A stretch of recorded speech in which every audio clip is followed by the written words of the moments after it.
Hi, I'm John, and welcome to Made in China. This video, I'm going to talk about China wines.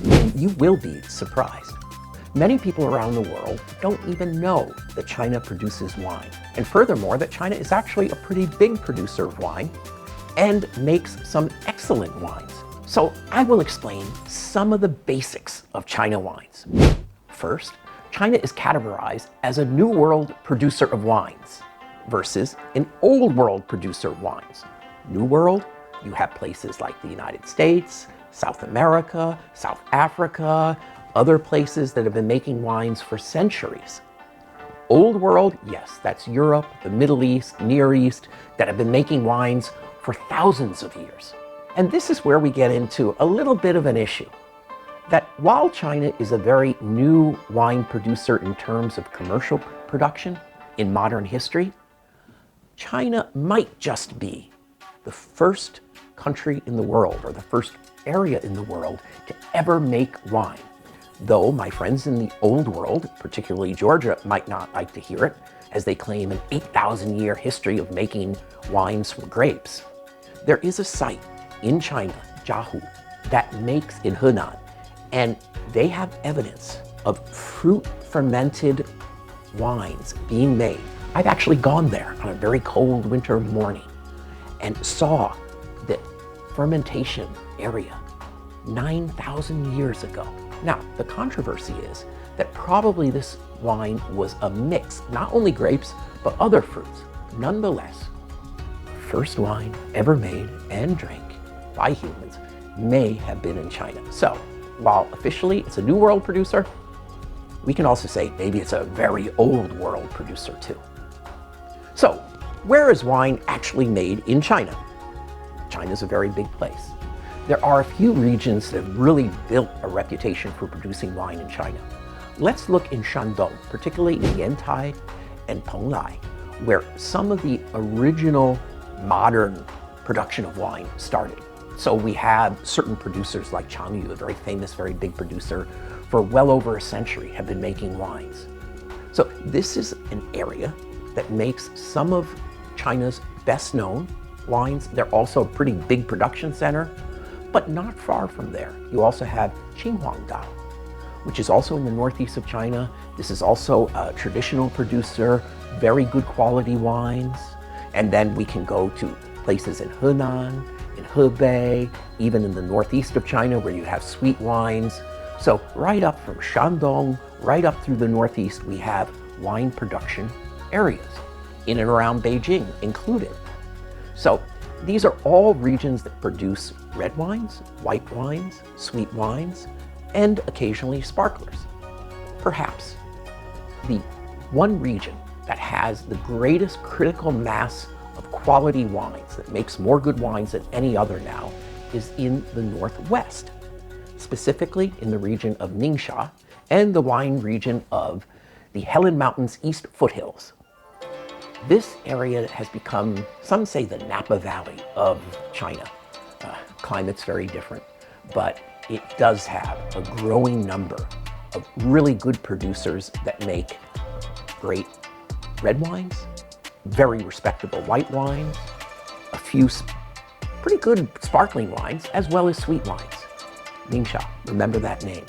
Shangri-La is an up-and-coming area with very good, well-made red, white, and sweet wines, making some of the most expensive wines from China, and quite a bit of foreign investment now, Moet Hennessy and others.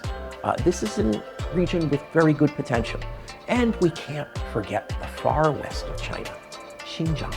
I was there last year, and Xinjiang has different wine regions that make very distinct, increasingly good, high quality, mostly red wines, with some white wines, with some sweet wines, and I even tasted a few sparklers. So, while wines are made throughout China, the aforementioned regions are really the most famous and are producing more good wines each year. Styles and varieties. China is very much, in terms of production, but also consumption, a red wine country. So, Almost all the regions of China make more red wine than white wine, or sweet wine, or sparkling wine. In the area of red wine, the dominant grape is usually Cabernet Sauvignon, sometimes some Merlot. But there's a predominance of French varieties because early on, when the wine industries were being developed here in China in the 80s, 90s, and afterwards, there was a very heavy influence of French winemakers, French consultants, even French investment. So it's not so surprising that you'll see in most major wine-producing regions of China, Cabernet Sauvignon is number one. You always have Merlot. You are starting to have some others like Shiraz, maybe occasionally something like Sangiovese, but not as much. As far as white wines, of course, they're Chardonnay, as exists all over the world in wine-producing areas. This again is the French influence, but also the ability to grow Chardonnay in many different climates. It's interesting that in Ningxia, one of my favorite wine regions of China, that they're also making some very good Riesling, but it's an Italian Riesling, not the Riesling that we associate with Germany. And one of the most promising white varieties of Ningxia and other places of China is Viognier. But because China is such a new wine producing area in the modern commercial era, is that we're really discovering what are the best grapes. And then of course, I'd be remiss if I didn't mention that China is developing a reputation for making some of the world's best Marselan wines. Marselan being a red wine grape, and this, some people believe, may be the future signature grape of China. There are other niche wines. As I said, they're sweet wines made in the Northeast and elsewhere. There are some other varieties we're testing, Barbera, there's some Dunkelfelder, there's some other wines that show promise, but we have to see through the new vintages, through the years, how these wines are developing, the quality of these wines, and the popularity of these wines. So China is diversifying as far as wine styles and wine varieties. Who's going to be the winner in the future? I don't know. But let's drink together and find out. We've talked about the regions, the styles, and the varieties of China wines. But let's also discuss a little bit about the challenges, opportunities for Chinese-made wines. Challenges, there are many. Producing wine in China is not that easy. There are different regions with different challenges, but basically in many northern regions, the winter gets very cold.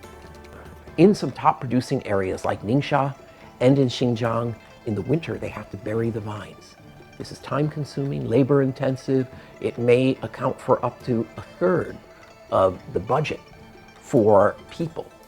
It makes it very difficult for vines to grow older because each year you bury the vines, you unbury the vines, you may lose 1 or 2% of the vines. So as the vines mature and every year you're losing a certain percentage, sometimes up to 3%, it makes it more difficult to get more wines from older vines. There are other areas, scale of production, productivity, and most producers are still vis-a-vis Europe or even places like Chile, Napa Valley, still relative newcomers. They're learning their terroir. They're learning what grapes, what methods are best for their region, for their specific terroir to make really good wine. So it's not easy, it's not cheap to make wines in China, but the good news is China is making good wines. And when I can attend as a judge at international wine competitions with hundreds of other judges around the world, we all agree on one thing. Wow, the improvement in quality is something very impressive. And this bodes well for the future.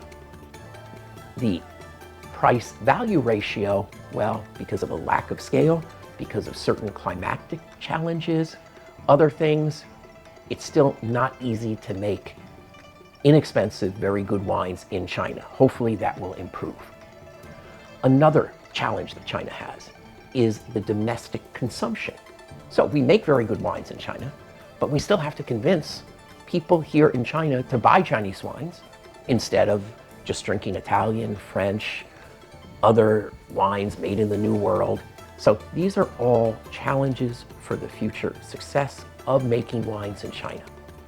Opportunities. Well, the title of this series is Made in China. And China is a huge market. Chinese people, like many other people from nations around the world, are very proud of their country. So we can use this message. We can use this loyalty to China to get more people in top restaurants in Shanghai, in Shenzhen, in Guangzhou, in Chengdu, in Beijing, and around China to try Chinese wines. If they try them, in many cases, they're going to like them. Now, that brings about a whole new challenge right now. How about international sales of Chinese wine? Again, not easy. As I alluded to at the beginning of this video, most people, many people around the world, don't even know China makes wines. This is going to be a gradual process, probably developing niche markets abroad. As I mentioned in another video in this Made in China series, Baijiu faces the same challenge, but also the same opportunity. That one area of international sales, international success for China wines, just like China Baijiu, should be high-end Chinese restaurants in Europe, US, and around the world. What's more natural than eating excellent Chinese cuisine paired with Chinese regional wines? I also think very much we need to build up and encourage, as with Baijiu, China wine tourism. The places that make Chinese wine in Shandong, in Ningxia, in Xinjiang, in Shangri-La are some of the most beautiful destinations in China with beautiful scenery, culture, history. The more we get people to visit these places, taste the wines, the more we'll build loyal fans, loyal drinkers around the world. This is not only true for international, also true for domestic. So, making good wine is not easy. Wine success today, with all the competition from around the world, isn't easy, and it won't be easy for China wines. But there are paths, there are ways, and I am optimistic.